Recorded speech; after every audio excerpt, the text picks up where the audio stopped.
नाज़रीन प्रोग्राम आख़िर छाकज में आऊं तव्हांजो मेज़बान अली रज़ा मंगी तव्हां जारो हाज़िर आहियां। नाज़रीन ॻाल्हि कंदासीं नैब तरमीमुनि जे हवाले सां 15 सेप्टेम्बर वारे फ़ैसिले जे हवाले सां उन खां इख़्तिलाफ़ जे हवाले सां इख़्तिलाफ़ी नोट जस्टिस मंसूर अली शाह जो जारी कयो वियो आहे, जंहिंमें 27 सफ़नि ते ॿधल इख़्तिलाफ़ी नोट आहे। इन मामले ते इंट्रा कोर्ट अपील ते ॿुधणी मुक़ररु कई वई आहे। सुभाणे यानी अंगारे जे ॾींहं ते चीफ जस्टिस जी सरबराही में लार्जर बेंच ॿुधणी कंदी, पर अॼु जेको इख़्तिलाफ़ी नोट आहे उहो जारी कयो वियो आहे, जंहिंमें जस्टिस मंसूर अली शाह साहब लिखे थो त जेकॾहिं इंसानी हक़नि जी लताड़ न थिए, जेके बुनियादी हक़ आहिनि अवाम जा, जेकॾहिं उहे मजरू न थियनि तेसीं ताईं पार्लियामेंट जी कानून साज़ी में मुदाख़लत नथी करे सघिजे। ऐं हुनजो चवणु आहे त जेसि ताईं इदारा हिक ॿिए जो एतिराम न कंदा, मामला ईअं जो ईअं हलंदा रहंदा।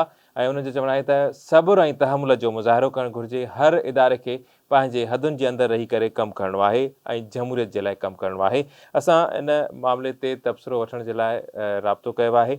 सीनियर कानूनदान आहिनि, सीनियर वकील आहिनि, तर्जुमेगार आहिनि, जनाब शुआब ओसो साहब असांखे जॉइन कयो आहे। साईं प्रोग्राम में भलीकार चवां थो। महिरबानी साईं, वॾी महिरबानी। शुआब साहब कीअं था ॾिसो 15 सेप्टेम्बर जेको कलदम करार ॾिनो वयूं नैब तरमीमुनि वारो जेको मामिलो हुयो, उन ते इंट्रा कोर्ट अपील बि मुक़ररु कई वई आहे ऐं ॿुधणी जेका आहे उहा सुभाणे थींदी, लार्जर बेंच ॿुधणी कंदी। अॼु इख़्तिलाफ़ी नोट जेको हुयो उहो 27 सफ़नि ते आहे, उहो जारी कयो वियो आहे, जंहिंमें जस्टिस मंसूर अली शाह साहब लिखे थो त जेकॾहिं इदारा हिक ॿिए जो एतिराम न कंदा त मामला बहितर न थींदा ऐं असांखे एतिराम करणो आहे, सब्र जो मुज़ाहिरो करणो आहे। उनजो इहो बि चवणु आहे त कानून साज़ी पार्लियामेंट जो अख़्तियार आहे, जेसीं ताईं बुनियादी हक़नि खे छीयो नथो रसे या उहे मजरू नथा थियनि तेसीं ताईं सुप्रीम कोर्ट अदालत मुदाख़लत नथी करे सघे। जी साईं। ॾिसो हाणे इहो जेको उसूल आहे जेको मंसूर अली शाह साहब बयानु कयो आहे, इहो त मुस्तनिद ऐं हिकिड़ो पुराणो मञियल उसूल आहे कानून जो, त जेकॾहिं का गवर्नमेंट पब्लिक पॉलिसी थी ठाहे या लेजिस्लेचर जेकॾहिं कानून साज़ी थो करे, जेकॾहिं उहे ॿई पॉलिसी ऐं कानून जेकॾहिं बुनियादी हक़नि सां टकराव में न आहे त पोइ कोर्टुनि खे इजाज़त न आहे त हो हुकूमत जे पॉलिसी मैटर्स में या लेजिस्लेचर जे कानून साज़ीअ में मुदाख़लत करे। इहो हिकिड़ो पुराणो कानून, हिकिड़ो प्रिंसिपल आहे जंहिंखे हमेशह अप्लाई कयो वेंदो आहे। पर असां वटि जेको वॾो मसइलो आहे उहो इहो आहे त हिकिड़ो बेइतमादीअ जो माहौल रहियो आहे ऐं इदारा हिक ॿिए जे मथां एतमाद नथा कनि ऐं अगरायूं था कनि।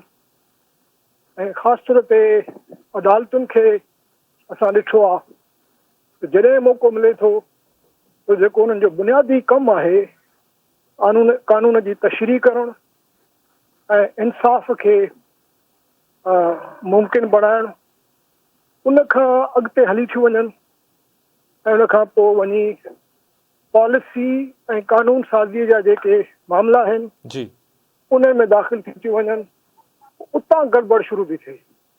पोइ ज़ाहिर आहे जॾहिं तव्हां कानून साज़ी जे मामलनि में वेंदव ऐं जेकॾहिं अदालतूं पंहिंजो असेंबलियूं जेकॾहिं पंहिंजो कानून साज़ी कनि, अदालतूं चवनि त न हे कानून ग़लति आहे, इहो कानून ख़तमु थी वियो, असां हिनखे नथा मञूं, त पोइ ज़ाहिर टकराव थो थिए। असांजी सॼी तारीख़ जेका आहे उन में तव्हां ॾिसंदव त इहो टकराव मुस्तक़िल ऐं हर थींदो रहियो आहे।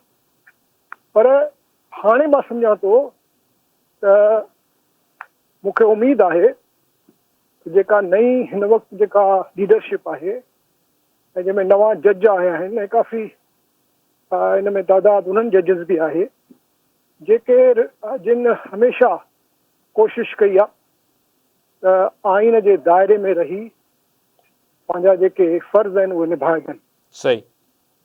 तो बंदयाल साहब जी जेका कोर्ट हुई उहा इंतिहाई मुतनाज़ा कोर्ट हुई।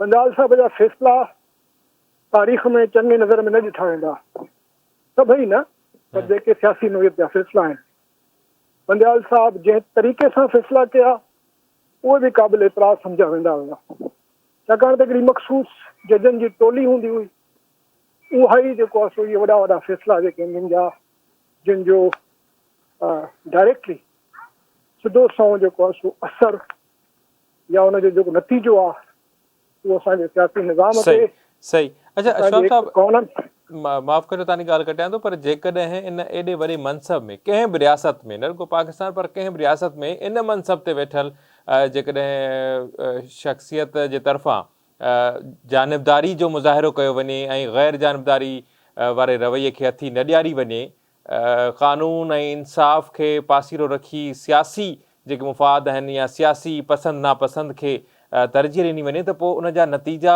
कीअं निकिरंदा। इन क़िस्म जे रवैये खे जीअं तव्हां उमेद हाणे ज़ाहिर कई हाणोकी लीडरशिप मां, त ऐं हिते इहो बि ज़रूरु असां ज़िक्र कयोसीं त लगातार इन क़िस्म जी शयूं थींदियूं रहनि थियूं, त इन क़िस्म जे रवैयनि खे रोकण जे लाइ छा थियणु घुरिजे, सिस्टम में तब्दीली कीअं ईंदी?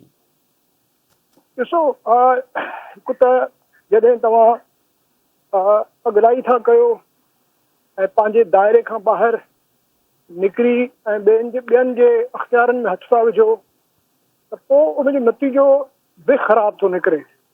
असां ॾिठोसीं त तव्हांखे यादि हूंदो त जॾहिं बंदयाल साहब जी 3 ऐं 5 वारी जेका बेंच हुई उन जॾहिं फ़ैसिलो ॾिनो त पहिरियों दफ़ो पाकिस्तान जी तारीख़ में उन फ़ैसिले खे क़बूल ई न कयो वियो ऐं न सिर्फ़ु न क़बूल कयो वियो बल्कि ख़ुदि इन खां बि वधीक ख़ौफ़नाक ॻाल्हि थी त जेके जज वेठा हुया उन्हनि बेंचिस ते उन्हनि पाण ई जेको आहे सो बिल्कुलु बुलंद आवाज़ में इख़्तिलाफ़ कयो, इहो तरीक़ो नाहे ऐं बिल्कुलु हिन फ़ैसिले सां मुतफ़िक़ नाहे।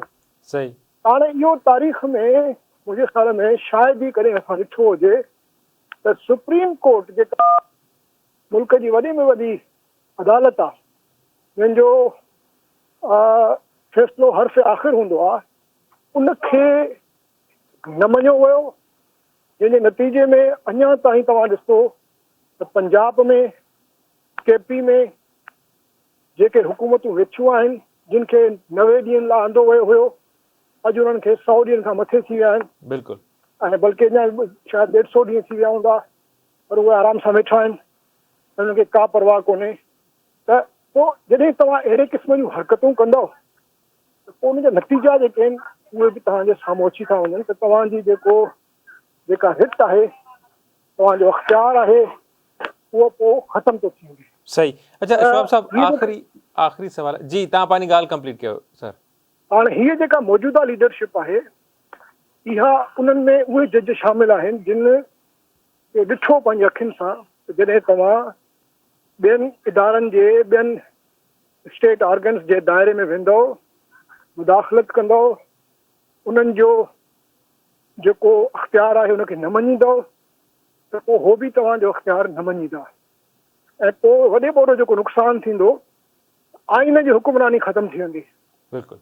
पोइ जेको आहे सो या त जंहिंजो वधीक असरु हूंदो, जंहिं वटि वधीक ताक़त हूंदी ऐं जंहिं वटि वधीक पावर हूंदो, बसि उहो पंहिंजो मुल्क हलाईंदो। जेको कंहिं हद ताईं असांखे हाणे नज़र थो अचे। तव्हां ॾिसो त जेके हलाइण वारा आहिनि दरअसल उन्हनि खे का परवाह कोन्हे कानून छा थो चए, आइन छा थो चए, हू पंहिंजो जेको करिणो अथनि कनि था। सही। अच्छा अशफाक साहब, आख़िरी सवाल आहे त कंहिं बि फ़ैसिले में कंहिं बि रुकन जज जे तरफ़ां जेको इख़्तिलाफ़ी नोट हुजे थो उनजी क़ानूनी ऐं आइनी हैसियत छा हूंदी आहे ऐं उहो उन फ़ैसिले ते केतिरो असरअंदाज़ थी सघे थो? ॾिसो, जेसिताईं फ़ैसिले जी ॻाल्हि आहे त जेको घणाई हूंदी आहे, जंहिं मसइलनि जेकॾहिं 4-5 ॼणा वेठा आहिनि, 3 जेकॾहिं हिकिड़े तरफ़ आहिनि, 2 ॿिए तरफ़ आहिनि, त फ़ैसिलो जेको ऑर्डर ऑफ द कोर्ट जेके चवंदा आहिनि उहो त घणाई वारो फ़ैसिलो हूंदो, अमल बि उन ते ई थींदो। पर जेके डिसेंट जेको हूंदो आहे, इख़्तिलाफ़ी नोट जेको हूंदो आहे, उन्हनि जो कॾहिं कॾहिं तारीख़ में उन घणाईअ वारे फ़ैसिले खां वॾी अहमियत हूंदी आहे।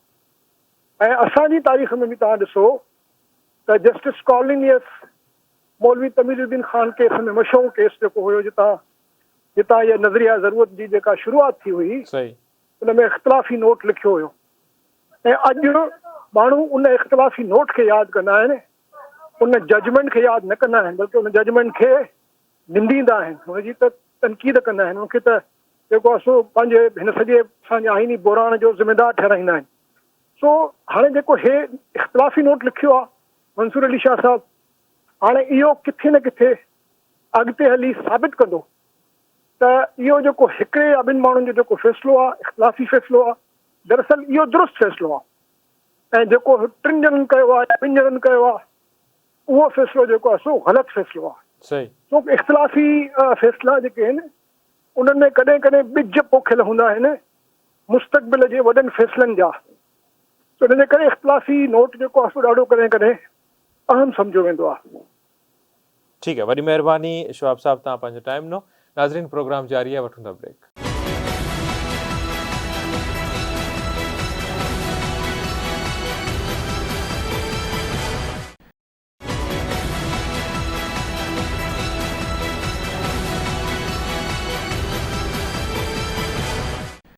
जी नाज़रीन, भलीकार चवंदासीं, हाणे ज़िक्र कंदासीं त ग़ैर क़ानूनी तौर ते तरसियल परॾेहिनि खे निकाली ॾियण में या जेका डेडलाइन ॾिनी वई हुई उन में बाक़ी हिकु ॾींहुं रहिजी वियो आहे। अॼु 3 अक्टूबर आहे, सुभाणे 31 अक्टूबर आहे।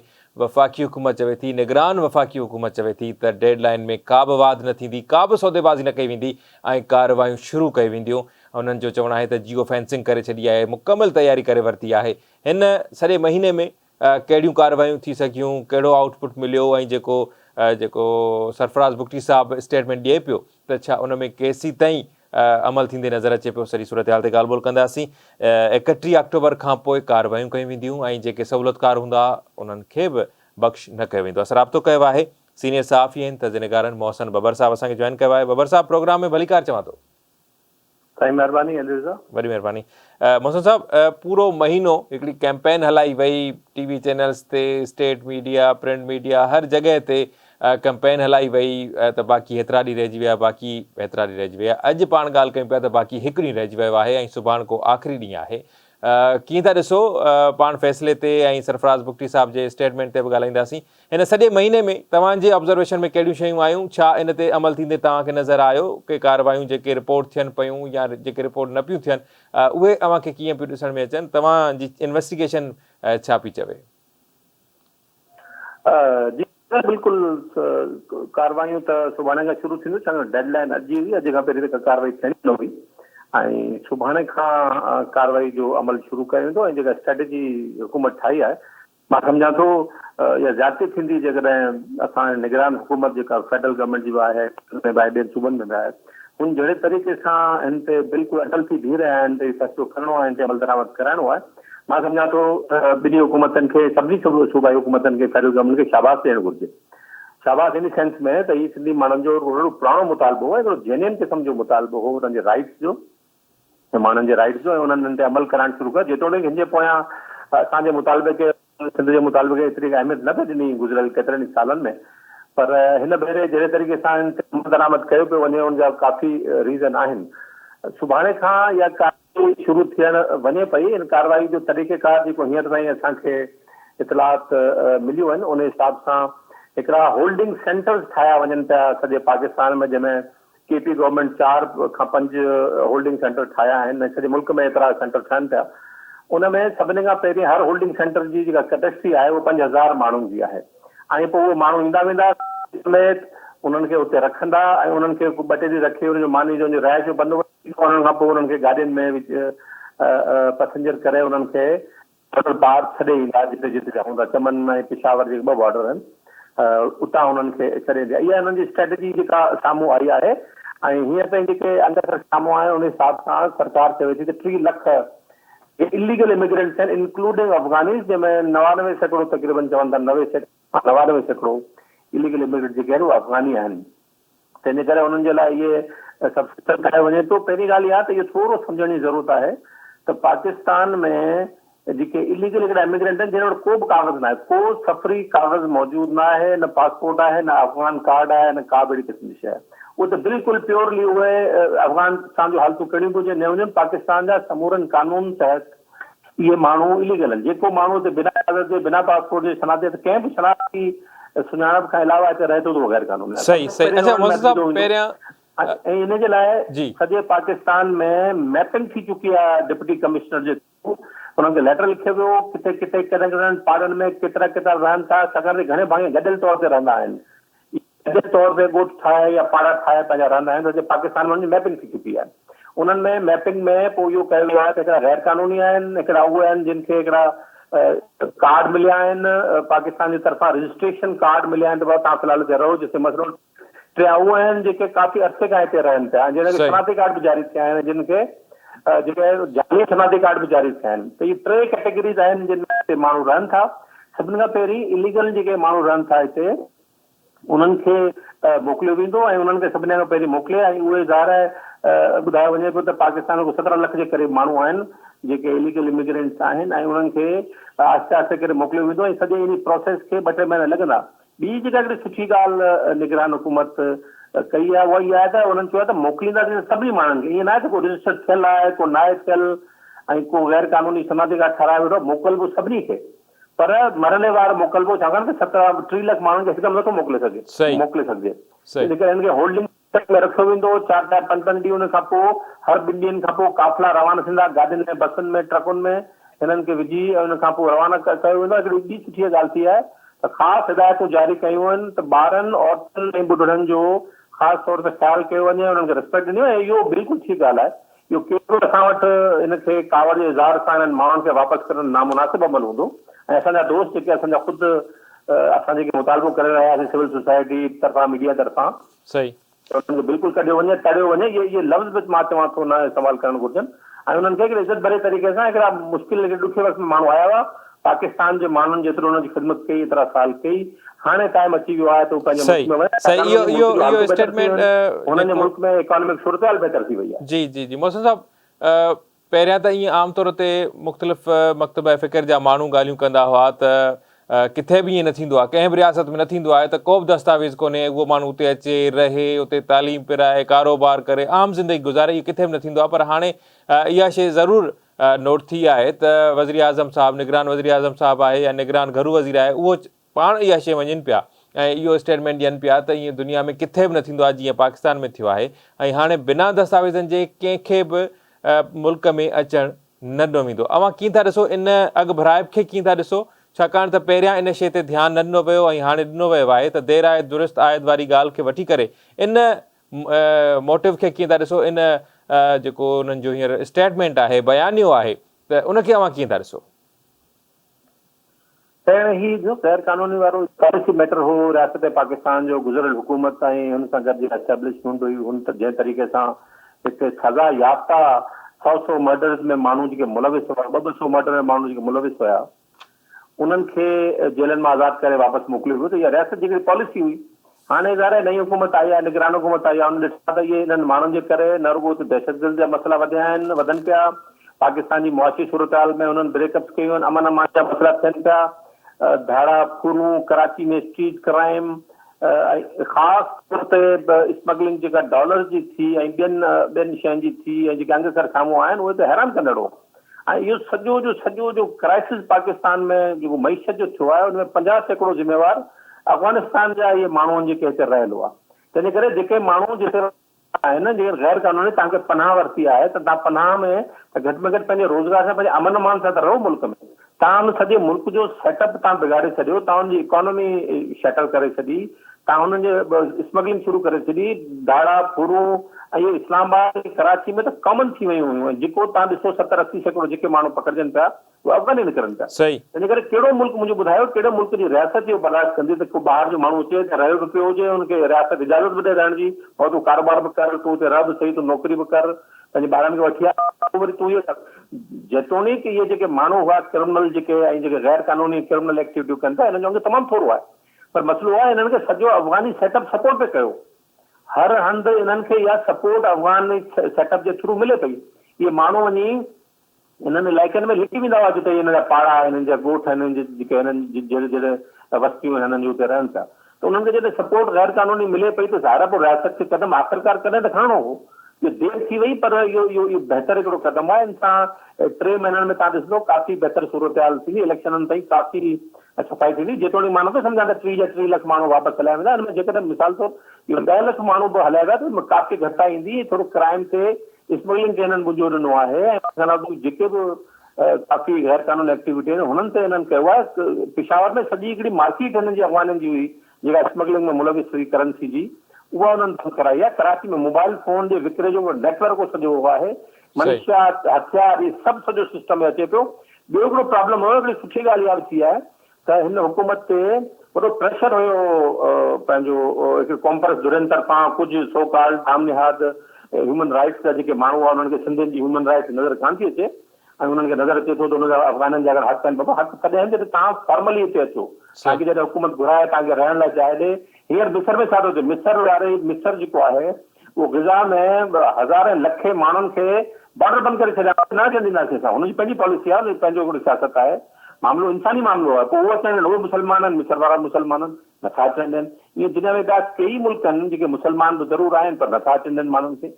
सऊदी अरब, कतर, ॿिया जेके मुल्क आहिनि गल्फ कंट्रीज़, उहे छाजे लाइ इन्हनि अफ़गाननि खे घुराइनि पोइ पाण वटि जेकॾहिं अहिड़े किस्म मुस्लमानी जो मामिलो हो।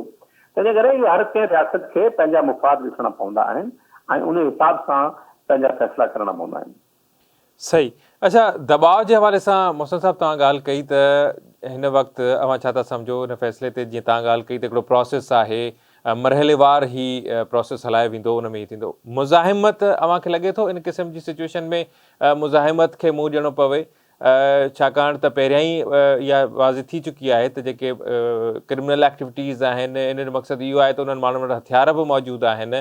त छा था सम्झो त जॾहिं ही जियो फेंसिंग बि थी वई आहे, डेटा बि कलेक्ट थी वई आहे, जॾहिं कार्रवाइनि जी शुरूआति थिए त छा मुज़ाहिमत वारो को माहौल पैदा थी सघे थो, इन क़िस्म जी सिचुएशन्स बि थी सघनि थियूं? अॼु थोरी घणी मुज़ाहिमत किथे न किथे थींदी, हल्की फुल्की मौसीक़ी थींदी, पर हींअर ताईं बि तव्हां ॾिसो 20,000 माण्हू विया आहिनि, वञी चुका आहिनि अॼु ताईं इन महीने में जेको पीरियड हो। 20,000 माण्हू जेके पाण वञी चुका आहिनि त किथे बि को बि वाक़ियो ॿुधण में न आयो आहे। हल्की फुल्की मौसीक़ी इहा थींदी रहंदी आहे, पर इहा थींदी आहे। इहे इंसान आहिनि सभु जा सभु, असांजा कानून लागू करण इदारा बि अफ़गान आहिनि बि, पर मुंहिंजी राय में असां एज ए सिंध जा माण्हू जेके आहिनि उहे मोहबतनि जा अमीन आहिनि ऐं उहे नफ़रतनि में यकीन नथा रखनि। इहे जेके माण्हू आहिनि इन्हनि खे इज़त ऐं एहतराम सां वापसि मोकिलण में को हर्ज न आहे ऐं इन्हनि जे जिते जिते बि असांजा माण्हू रहनि था इन्हनि खे इन्हनि जी इज़त करणी पवंदी। वञनि पंहिंजे मुल्क न पंहिंजे वतन न वञनि। ज़ाहिर असां वटि बोझ आहे न, असांजी मुलाज़िमतनि ते, असांजे कारोबार ते, असांजे सिस्टम ते, असांजे कम ते। इहे सभु माण्हू बोझ आहे हिकिड़ो। असांखे ॿारनि बच्चनि ऐं औरतुनि सां कहिड़ी दुश्मनी थी सघे थी, ॿुढड़नि सां कहिड़ी दुश्मनी थी सघे थी। पर ज़ाहिर आहे हिकिड़ो मुल्क जी रियासत जा, असांजा पंहिंजा मुल्क जा मुफ़ाद, असांजे माण्हुनि जा पंहिंजा मुफ़ाद उहे उत्तम आहिनि। असांजी औलाद, असांजा ॿार, उन्हनि जी मुंहिंजो मुफ़ाद, उन्हनि जो मुस्तक़बिल पहिरीं उत्तम आहे या ॿिए कंहिं माण्हू जा असां मुफ़ाद ॾिसंदासीं। तंहिं करे ज़रूरी हो। तव्हां ॾिठो त कराचीअ में, इस्लामाबाद में मुख़्तलिफ़ मौक़नि ते अफ़गानिस्तान जा झंडा थी हिते लहराईंदा हुआ, निकिरंदा हुआ, जहिड़ो लॻंदो हो त हिते अफ़गानिस्तान जो जी पेनिट्रेशन वधे थी। इहो असां ॾिठोसीं हिते। हाणे उहो टाइम अची वियो आहे ऐं तमामु सुठो फ़ैसिलो आहे, पर इन मामले खे, इन सॼे प्रोसेस खे, जंहिंमें वफ़ाक़ी हुकूमत चयो थी त 3 महीना लॻंदा, त इन प्रोसेस खे बहितर तरीक़े सां अंजाम ते पहुचाए ॾे। चैलेंज हूंदो ज़रूरु, इहो ख़ुदि हुकूमत लाइ हिकिड़ो चैलेंज हूंदो। इलेक्शन साम्हूं आहिनि, इलेक्शनूं ईंदियूं अॻियां ऐं सॼो मामिलो हलंदो, त तंहिंजे करे हिननि जे वञण सां ओवरऑल फ़ाइदो थींदो। इकोनॉमी खे ॾिसो केतिरो बूस्ट मिली वियो आहे। रुगो 2-3 महीननि में पाकिस्तान जी इकोनॉमी, अॼु तव्हां ख़बर पढ़ो त पाकिस्तान जी इकोनॉमी खे जेके टारगेट हुआ IMF जा उहे सभु पूरा थी विया आहिनि। नवंबर में IMF सां वरी ॻाल्हियुनि जो ॿियो दौर शुरू थींदो, जंहिंमें $3 अरब ॿिया मिलणा आहिनि। उनजे लाइ बहितरी जा सभु शयूं अचनि थियूं। सभु छाजे लाइ करे थियो आहे? तव्हांखे सख़्तु क़दम खणणा पवंदा।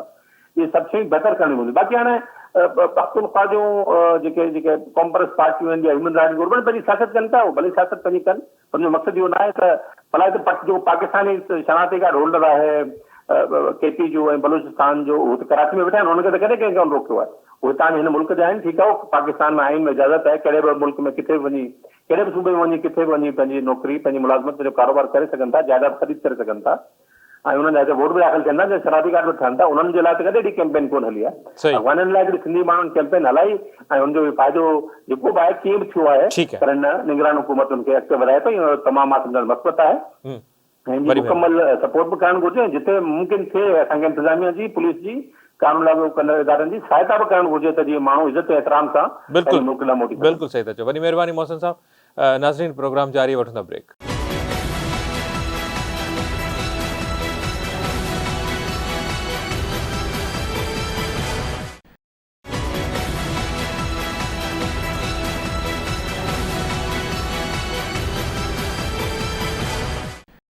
जी नाज़रीन भली कार चवंदासीं हाणे ज़िक्र कंदासीं उन ॾुखोईंदड़ वाक़े जो जेको 26 अक्टूबर ते लाड़काणे में पेश आयो। जी नाज़रीन असां ॻाल्हि कयूं पिया मोहम्मद याकूब दाई जी, जंहिं रिटायरमेंट जी दरख़्वास्त मंज़ूर न थियण ते इंतिहाई क़दम खयों ऐं उन पंहिंजे पाण खे ॿाहिरि ॾिनी। 70 सैकड़ो उनजो जिस्म सड़ी वियो, उनखे कराची पहुचायो वियो, पर हू फौत थी वियो, जंहिंजी रत देरे में तदफ़ीन कई वई आहे।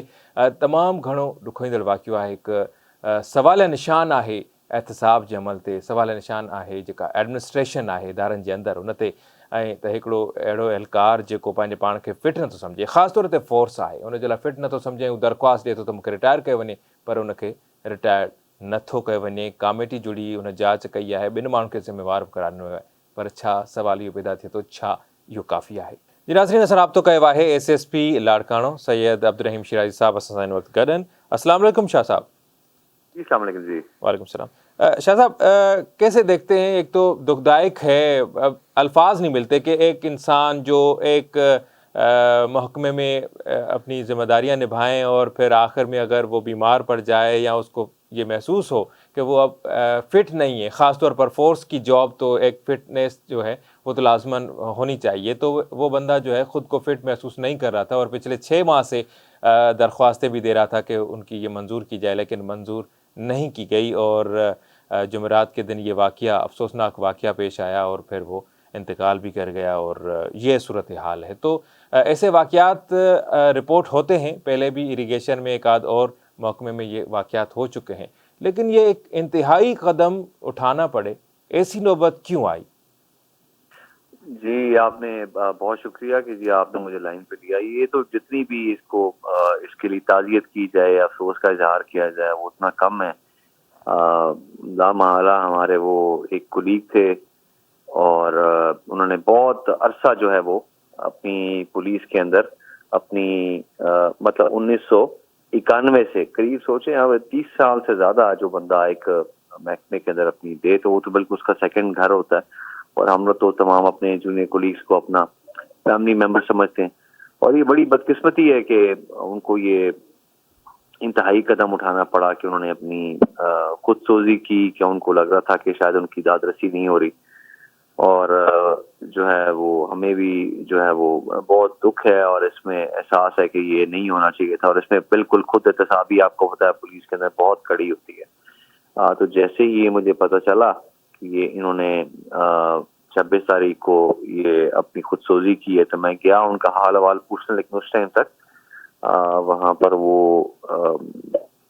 आवास में नहीं थे। लेकिन ये भी आप देखें कि अस्पताल भी उनके कुलीग ही लेके आए जहाँ पर वो नौकरी कर रहे थे, इलाहाबाद थाने से, मतलब कोरोना से पहले जो है वो उनको जो है वो जो उनके रफ्तार थे डिपार्टमेंट वही लेके आए। लामहला यहाँ पर उन्होंने कहा जी कि इसकी ट्रीटमेंट सही नहीं हो सकती, तो फिर हमने उनको बेहतर तिब्बी इमदाद के लिए सिविल हॉस्पिटल मुंतकिल किया और वहाँ पर, लेकिन वो जहाँ पर नहीं हो सकता, कल पता चला कि वो जो है वो जहाँ बाग हो गया खालक की किसी जा मिले, जिसके लिए उनके घरों से भी हमें ताज़ियत की और जाके उनको दोबारा भी जाके पुरसा देंगे।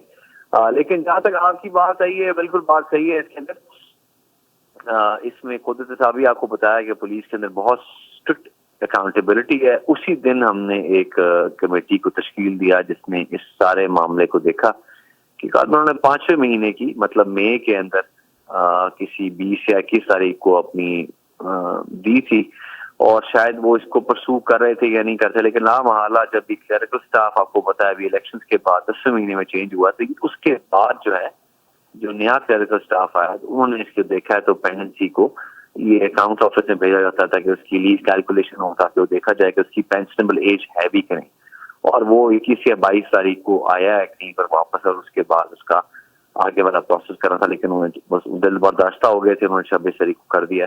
सही। ये हमने शाह साहब, एक इंसान ने 30 साल एक महकमे को दिए और पुलिस और अवाम मुआशरे को उन्होंने 30 साल जो है अपनी खिदमात सर अंजाम दी, तो ऐसी नौबत आई, ऐसे ये तो एक दुखदायक है, अलमिया है। तो क्या जो आपने कमेटी तश्कील दी थी उसमें जो 2 ज़िम्मेदारान हैं, शीट क्लर्क है और दूसरे पेंशन ब्रांच के हैं, तो उनको ज़िम्मेदार भी ठहराया गया, तो क्या ये काफ़ी है और क्या गैप है कमांड और नीचे? जैसे आप खुद एहतसाबी की बात कर रहे हैं, تو کیا کمانڈ اور نیچے جو ذیلی فرنٹ جو کام کرنے والے لوگ ہیں، شیٹ کلیرک ہیں، شیٹ برانچ ہے، تو کیا کوئی گیپ ہے، کیا کوئی کمیونیکیشن گیپ ہے، کیا ہے جس کی وجہ سے یہ بات جو ہے اعلیٰ افسران تک 26 اکتوبر سے پہلے پہنچ نہیں پائی؟ کیا وجوہات کیا ہو سکتی ہیں؟ جی آپ کہہ سکتے ہیں کہ شاید ظاہری بات ہے، اب لاڑکانہ کے اندر ہزاروں کی تعداد میں سپاہی انسان ہر کسی سے تو ہوتی، لیکن ہماری تو تمام افسران کی، میں اپنی بات نہیں کرتا، یہ تو تمام افسران کی ہے کہ جو آپ آفس میں، ابھی بھی میں آفس میں بیٹھا ہوں اور ہماری اوپن ڈور پالیسی ہے، اگر کوئی سائل آتا ہے اس کے ہمارے کو پولیس والا آتا ہے، جس طرح ابھی ایک ہمارے پاس ایک سب انسپیکٹر صاحب آئے، انہوں نے بتایا کہ جی ان کو شارٹگا کا عرض ہے، ان کو چھٹی چاہیے، انہوں نے لاہور کراچی جانا ہے، تو ان کو ہم نے 30 دن چھٹی دے دی ہے۔ تو یہ ہمارے اوپن ڈور پالیسی ہے، تمام افسران کی جو ہے وہ آئی جی صاحب سے لے کے نیچے ہمارے تمام افسران جو ہے اوپن ڈور پالیسی رکھتے ہیں، جو بندہ بھی آئے گا اس کو ایکسیس ہوتی ہے آفیسرز تک۔ لیکن یہ بدقسمتی ہے کہ جو پیپر ورک کرنے والا ہمارا کچھ کلریکل اسٹاف ہے، وہ جو ہے وہ for reasons better known to them, وہ اس چیزوں کے اوپر کر دیتے ہیں اور اس کو پروسیس نہیں کرتے، جس کے بعد لامحالہ اس کے بعد ایس پی کی وہ ہوتی ہے۔ مطلب میں تو جو لوگ بھی آتے ہیں ریٹائرمنٹ کے لیے، میں ان سے پوچھتا ہوں بھائی آپ کس وجہ سے کرنا چاہ رہے ہیں، آپ کو گھر سے دور ہے، آپ کا اسٹیشن جہاں پر ہوئے اگر گھر کے پاس کر دیں گے تب آپ کر لیں گے، اگر آپ کو بیماری عارضہ کوئی لائق ہے تو بتائیں اس کا علاج کرا لیں۔ تو بہت سے لوگ میں دیکھا ہے کہ 10-20% اپنے اس ڈیسیجن سے واپس ہو جائیں گے، نہیں سر بالکل اگر آپ ہمیں گھر کے پاس کر دیں گے تو ہم کر لیں گے۔ لیکن لامحالہ یہ جس چیز ہے، بالکل ہمیں اس چیز کی طرف بہت زیادہ متوجہ کیا، اور میں نے اسی ہفتے، پچھلے ہفتے کو جو ابھی گزرا ہے 2 دن پہلے، جو او آر کیا اس کے اندر تقریباً 12 کے قریب کیسز جو تھے پرانے پینڈنٹ پڑے ہوئے تھے میرے آنے سے پہلے کے جو تھے ریٹائرمنٹ کے، ان کو ہم نے پروسیس کیا۔ جو ان میں ڈیزرونگ کیسز تھے 7 کیسز، ان کو ہم نے ریٹائر کر دیا، ان کے ریٹائرمنٹ کی کاغذ بن رہے۔ لیکن آپ نے یہ پروگرام کیا، اس سے مزید ہماری آپ نے متوجہ کیا، میں آپ کا شکر گزار ہوں۔ اور اس کے اندر بالکل کسی انسان کی جان چلی گئی ہے، اس کا تو کسی طریقے سے بھی ہم دعویٰ نہیں کر سکتے، نہ ہی اس کا کوئی نعم البدل ہو سکتا ہے ان کے گھر والوں کے لیے یا ان کے لیے خود کے لیے۔